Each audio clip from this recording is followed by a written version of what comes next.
Baik, Assalamualaikum warahmatullahi wabarakatuh. Alhamdulillah, alhamdulillah, apa, pada saat ini kita bisa diberikan kembali kesempatan untuk bertemu pada mata kuliah filsafat pendidikan Islam. Nah, pada pertemuan hari ini yang akan kita bahas adalah mengenai tentang hakikat pendidikan Islam. Lalu pertanyaannya adalah, kenapa kita berbicara tentang hakikat pendidikan Islam? Ini berarti berbicara tentang ontologi daripada pendidikan Islam itu sendiri. Nah, yang pertama yang akan kita bicarakan adalah berkaitan dengan kata pendidikan dalam Al-Quran. Kenapa sih dalam Al-Quran ada tiga kata, paling tidak ada tiga kata yang ada dalam Al-Quran yang berarti pendidikan. Yang pertama adalah at-tarbiyah, yang kedua adalah at-ta'lim, yang ketiga adalah at-ta'lim. Nah, kenapa ada tiga kata ini? Mari kita sama-sama bahas mengenai kata pendidikan yang ada dalam Al-Quran. Karena berbicara tentang pendidikan Islam ya berbicara sumber pendidikan Islamnya yaitu berupa wahyu. Seperti halnya yang disampaikan dalam kitab Manhajut Tarbiyah Fit Tasawwur Islami, kurikulum pendidikan Islam karangan Syekh Ali Madkur itu menjelaskan bagaimana bahwa yang namanya pendidikan Islam itu harus bersumber pada wahyu. Walaupun pada pengkritisan dalam kitab tersebut itu berkaitan dengan filsafat pendidikan Islam juga. Nah, jadi filsafat pendidikan Islam harus bersumber pada wahyu. Nah, yang pertama adalah at-tarbiyah. At-tarbiyah itu sebetulnya dalam kamus itu tidak hanya berarti pendidikan, tapi juga berarti memelihara, kemudian juga merawat, kemudian berkembang, kemudian tumbuh, kemudian mengatur dan menjaga. Nah, bagaimana proses pendidikan perspektif at-tarbiyah ini sendiri itu saya coba simpulkan dalam empat hal. Yang pertama adalah at-tarbiyah itu perspektif secara hakikat pendidikan. Itu yang pertama adalah melaksanakan pendidikan secara bertahap. Artinya kita harus memperhatikan bahwa pendidikan itu harus dilakukan secara bertahap. Inilah menjadi alasan kenapa bahwa pendidikan itu memang harus harus dilakukan secara bertahap dan memang juga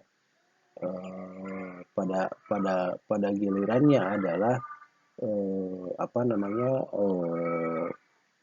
memunculkan bagaimana pendidikan itu dari mulai hal yang sangat mudah menuju makanya pada saat pendidikan pada pada pasca Rasulullah itu yang pertama kali dibangun itu adalah bagaimana yang namanya kitab itu adalah bagian dari proses mendidik para orang muslim pada saat itu adalah menulis dan membaca. Lalu kemudian naik levelnya membahas berbicara tentang fikih, berbicara tentang tauhid dan sebagainya dan sebagainya. Nah, inilah yang disebut dengan melaksanakan pendidikan secara bertahap. Bahwa yang kedua mengarahkan seluruh fitrah menuju kesempurnaan. Kita juga harus sadari bahwa misalnya manusia itu punya fitrah, misalnya fitrah kebebasan, bahwa manusia itu secara fitrah bebas. Yang kedua misalnya yang namanya fitrah manusia itu salah satunya adalah memiliki minat dan bakat yang berbeda-beda. Nah, karena minat dan bakat yang berbeda-beda, seharusnya pendidikan kita itu tidak seperti halnya kita seperti halnya mendidik yang namanya misalnya seorang guru itu punya murid. Muridnya itu ada ikan, ada monyet dan ada gajah. Nah, guru itu memerintahkan ikan, monyet, dan gajah itu untuk naik pohon. Nah, pendidikan di Indonesia itu seperti itu. Bagaimana peserta didik dianggap sama potensi dan minatnya. Padahal semuanya berbeda-beda. Nah, ini menunjukkan bahwa pendidikan Indonesia itu tidak menyesuaikan dengan fitrah manusianya untuk menuju kesempurnaan. Jadi sebetulnya ketika anak didik kita memiliki potensi atau minat bakat pada wilayah seni, ya udah mereka harus fokus di seni. Nah, disitulah kenapa pendidikan Indonesia mungkin dianggap tidak maju karena tidak memperhatikan minat dan bakat peserta didiknya. Mereka semua dianggap sama, seperti hanya tadi bahwa yang namanya ikan, monyet, dan gajah dianggap oleh guru itu sama, maka diperintahkan hal yang sama, yaitu naik pohon. Ya mungkin bagi ikan kesulitan, bagi monyet sangat mudah, bagi gajah apalagi kesulitan. Kenapa? Karena ketiga-tiga murid tersebut itu memiliki minat dan bakat yang berbeda. Nah, kemudian yang ketiga, atarbiyah itu juga memiliki makna memelihara dan menjaga fitrah anak didik menjelang dewasa atau balik. Jadi untuk mempersiapkan mereka menuju balik itu apa saja yang harus disampaikan, apa saja yang harus dipahami, apa saja kemampuan yang harus mereka miliki. Nah, ini juga menjadi pemikiran bersama ya, bahwa selain hanya mengarahkan seluruh fitrah menuju kesempurnaan, bahwa manusia ini memiliki apa namanya potensi yang berbeda, misalnya memiliki kebebasan dan lain sebagainya, tapi juga mereka juga harus disiapkan ketika menuju balignya. Makanya dalam dalam kitab-kitab fikih itu ada yang disebut dengan mukallaf. Mukallaf itu baligh dan punya akal gitu. Nah, baligh itu ya apa namanya ya level kedewasaan yang berbeda gitu ya.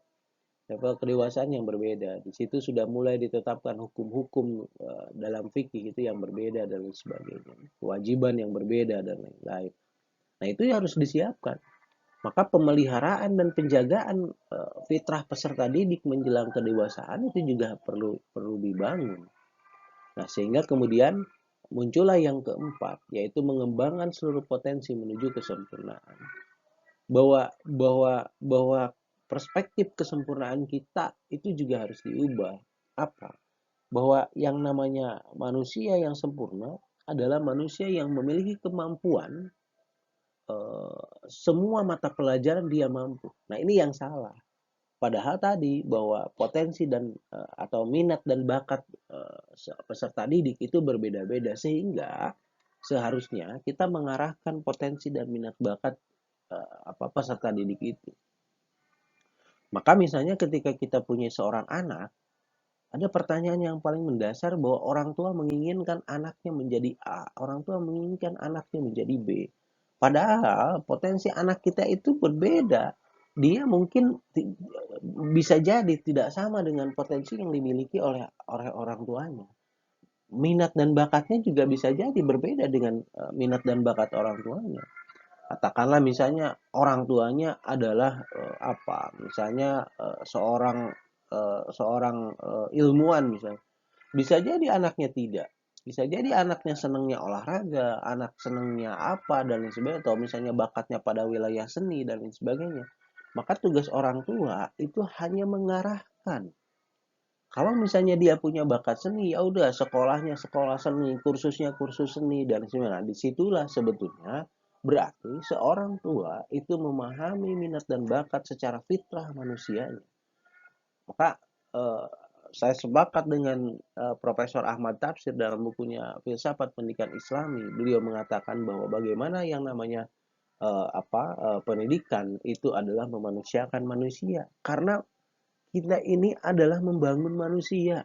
Maka kita harus pahami bahwa fitrah manusia, potensi manusia itu berbeda-beda. Sehingga sebagai guru, sebagai orang tua, kita harus menyerahkan, lihat dulu potensi anak kita di mana, potensi peserta didik kita di mana. Sehingga disitulah tugas kita untuk mengarahkannya. Lalu yang kedua adalah at-ta'lim. Jadi kalau tadi tarbiyah yang sering mungkin digunakan dalam dalam dalam apa namanya, bahkan di UIN Bandung atau di UIN Jakarta itu fakultasnya adalah fakultas tarbiyah gitu, kependidikan itu. Nah, yang kedua adalah at-ta'lim. At-ta'lim ini adalah sebagai bagian dari proses transmisi berbagai ilmu pengetahuan pada jiwa individu. Kalau kita mungkin memahaminya at-ta'lim ini hanya mengajarkan gitu ya. Tetapi bagaimana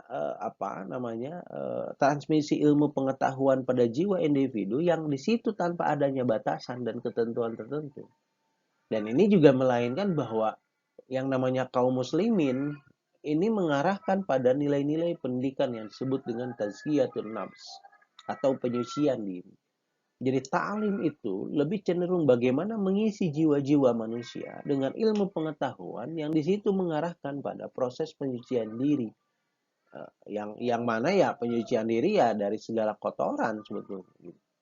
Jadi at-ta'lim ini lagi-lagi itu lebih cenderung pada bagaimana mengisi ilmu pengetahuan, yang ilmu pengetahuan itu adalah untuk membangun jiwa pada individu dengan tanpa adanya batasan dan ketentuan tertentu. Yang memang di situ adalah bagaimana membangun nilai-nilai tazkiyatun nafs atau proses pensucian diri.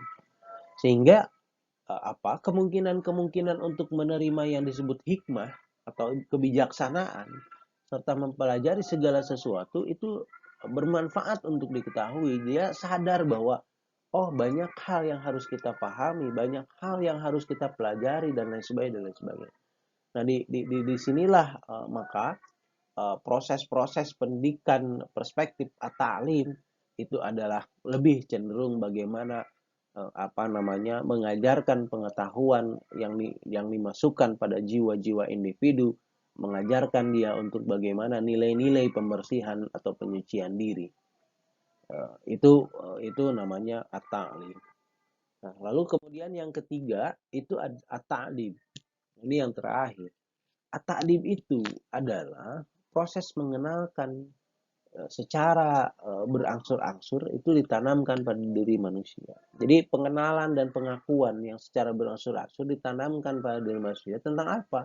Tentang tempat-tempat yang tepat dari segala sesuatu di dalam tatanan penciptaan. Artinya, pendidikan akan berfungsi sebagai pembimbing ke arah pengenalan dan pengakuan kepada Tuhan. Jadi at-ta'dib itu sebetulnya secara esensi itu lebih bagaimana mengarahkan manusia memahami tentang Tuhan ya. Bahwa ini loh pendidikan itu adalah proses mendekatkan diri Anda pada Tuhan ya. Kalau dalam bahasa tasawuf itu adalah proses taqarrub, mendekatkan diri pada Allah. Nah, disinilah yang harus kita dalami bersama. Bahwa yang namanya at-ta'dim itu lebih kepada bagaimana membangun dimensi-dimensi rohania bahwa manusia itu adalah hidupnya adalah proses mendekatkan diri pada Allah. Yang mana pengakuan kepada Tuhan itu yang harus tepat dalam tatanan wujud dan kepribadiannya. Artinya bahwa ketika kita mengakui bahwa Allah itu Tuhan kita dan kehidupan kita itu adalah proses mendekatkan diri pada Allah, maka pertanyaannya kemudian adalah apakah kepribadian kita yang seperti apa untuk menuju Tuhan kita? Maka yang dibangun oleh at-ta'dib itu adalah kepribadiannya. Bahwa makanya at-ta'dib itu sendiri kan sebetulnya secara definisi sederhananya adalah adab atau dari kata adab gitu. Yang artinya ya beradab. Beradab itu mungkin kita memahaminya sopan santun dan sebagainya. Nah, ini lebih cenderung bagaimana, oh berarti kalau at-ta'dib perspektif pendidikan, perspektif at-ta'dib itu adalah bagaimana membangun pendidikan, mengajarkan anak didik kita itu supaya proses mendekatkan diri pada Allah dengan cara menanamkan kepribadian-kepribadian yang secara adab itu adalah proses menuju Allah. Nah, ini yang menarik sebetulnya.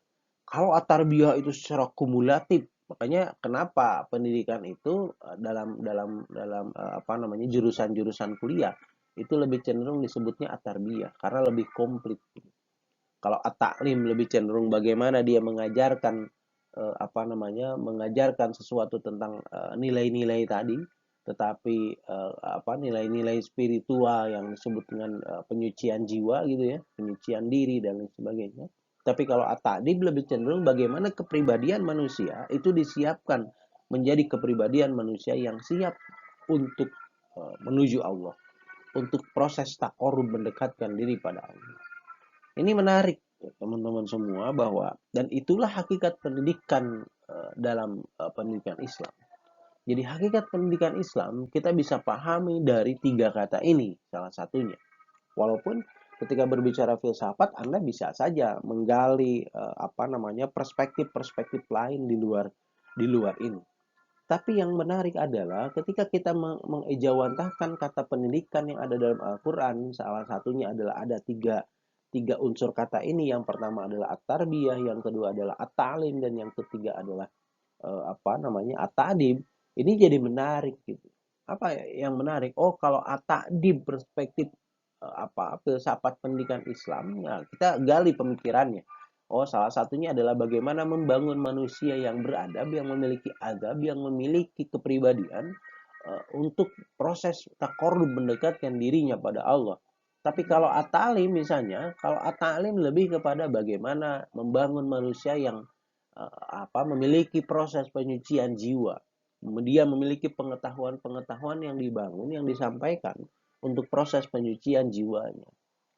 Ini benar. Kalau at-tarbiyah kan lebih lengkap ya. Bagaimana memperhatikan potensi anak, bagaimana juga sama mengarahkan peserta didik untuk menuju kesempurnaan dari sudut pandang fitrahannya dan lain sebagainya. Nah, mungkin dari situ juga kita harus memahami bahwa ketika berbicara diri manusia sendiri gitu ya, kita berbicara ada jiwa di situ tadi gitu ya. Kemudian kemudian ada nama lain, istilah lain roh, kemudian ada nama lain misalnya akal, ada nama lain di situ juga jasad dan lain sebagainya.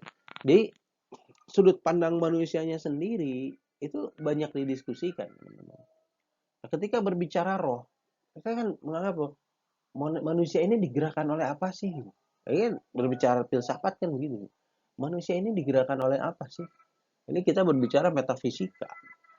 Nah, karena ada pertanyaan itu, maka ada orang menjawab, oh manusia itu digerakkan oleh rohnya, oleh ruhnya. Lalu ruh itu apa? Dan lain sebagainya. Maka kita akan berhenti pada titik bahwa ketika memahami ruh, ketika memahami jiwa dan lain sebagainya, kita memiliki keterbatasan pengetahuan di situ. Maka Allah dalam Al-Quran menegaskan dalam surat Al-Isra ayat 85, wa yas'alunaka 'anir ruh qulir ruhu min amri rabbi wa ma utitum minal ilmi illa qalila. Bahwa ketika mereka bertanya kepadamu tentang ruh, katakanlah pada mereka bahwa ruh itu termasuk urusan Tuhan dan tidaklah kamu diberi pengetahuan melainkan sedikit. Jadi sebetulnya manusia itu diberikan pengetahuan tentang ruh sedikit, ya udah namanya ruh, kemudian bla bla bla bla bla bla, ya udah selesai. Dan ketika kita menggali lebih dalam nih ruh ini apa? Ruh ini bentuknya seperti apa dan lain sebagainya. Ingat dalam surat Al-Isra ayat 85, kita hanya memiliki pengetahuan yang sangat sedikit tentang ruh. Maka selesai di situ. Karena mungkin bisa jadi ruh itu adalah urusan Tuhan.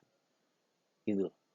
Nah, maka saya sih sebetulnya ketika berbicara pendidikan dari sudut pandang filsafat pendidikan Islam tentang diri manusia yang tadi mungkin secara at-ta'lim harus dibangun tazkiyatun nafs, secara at-ta'dib harus dibangun juga proses kepribadian menuju pendekatan diri kepada Allah.